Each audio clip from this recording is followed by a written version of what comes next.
When I think about my first memories of football, my mom actually didn't want me to play. He played flag football when he was about 5 years old, and then he finally started playing tackle at 6th grade. You get one concussion and you're done. That was the original idea of football.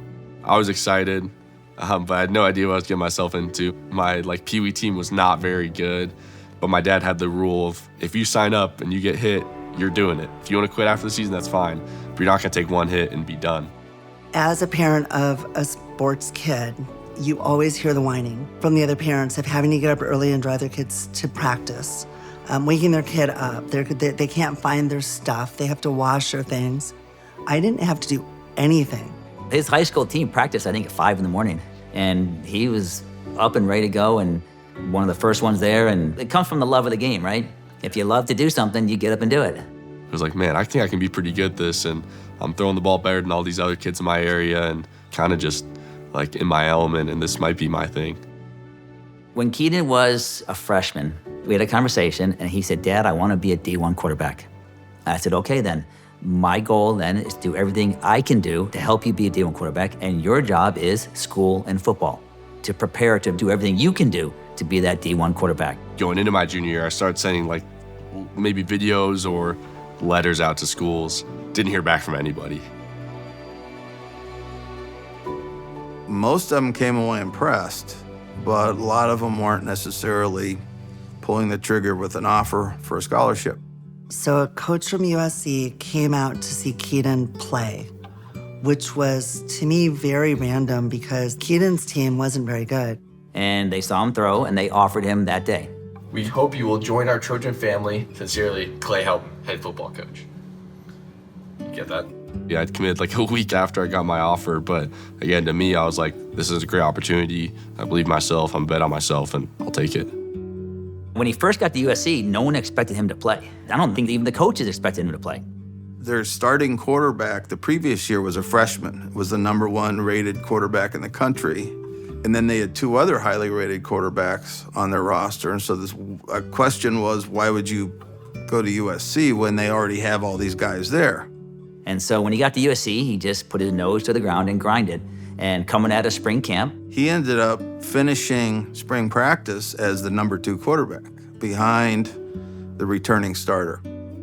JT Daniels gets hurt in week 2, blown ACL. All of a sudden, Kedon's the man in freshman year at USC.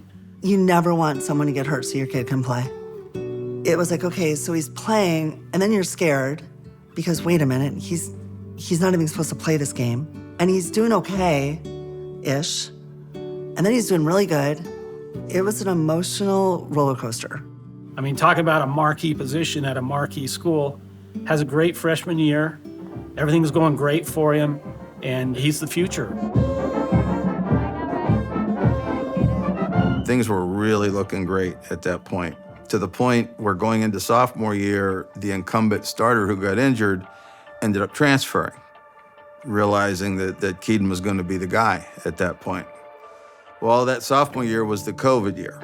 Kedon got COVID. So he's in a hotel in LA all by himself, locked in a room like it's jail, getting food delivered to his doorstep, and that's how that season started. Kedon never complained about COVID.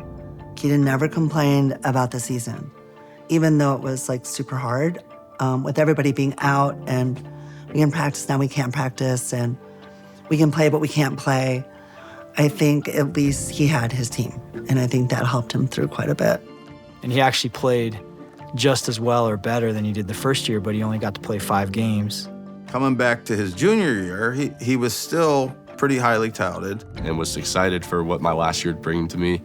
And almost at the end, right at the precipice of wanting to put together a whole season of being healthy. His coach gets fired week 2, and that was a really rough season. And the school was trying to do one thing, and the team was trying to do another. I'm like, man, you just sabotaged our whole season. The Trojans went 4-8, didn't make a bowl game. There are a lot of questions, obviously, with interim coaches and the future of the program, and Kedon was caught up in the middle of all that. It was very hard to go to team meetings, very hard to get into the facility and stuff because it's all stuff I just didn't want to deal with. And you think, just get to the end of the day, you're still gonna have to get better as a player regardless of what happens next year. So that's what I kind of focused on, is just be the best person you can be and keep improving. he transferred to Pittsburgh, and things didn't go exactly as planned at Pittsburgh either. Coach that recruited him to there moves on. So before he'd even played it down for Pitt, he had a new coach, a new coordinator, and they moved to a more of a running style offense.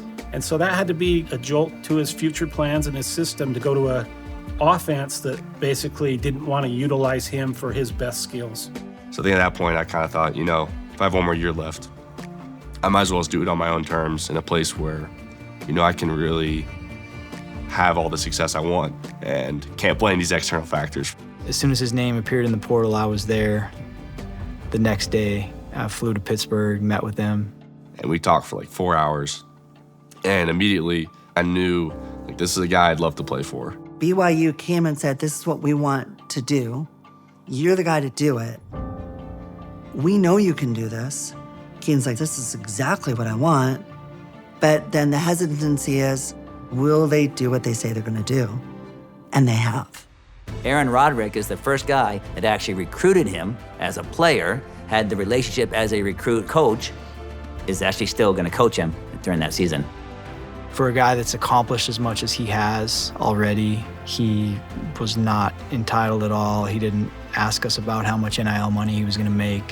He was way more concerned with how he fit in here and with the team and with the offense and those things. He's way more concerned with that than he was with anything else. His teammates have all gravitated towards him. They rally around him. He's upright, he's got a smile, his head's high, his shoulders are back, and it's real. That's who he is, and I think the players feed off of that naturally. And so when he does choose to speak and show a little bit of emotion, it's received really well, because when he does that, the players know it's coming right from his heart.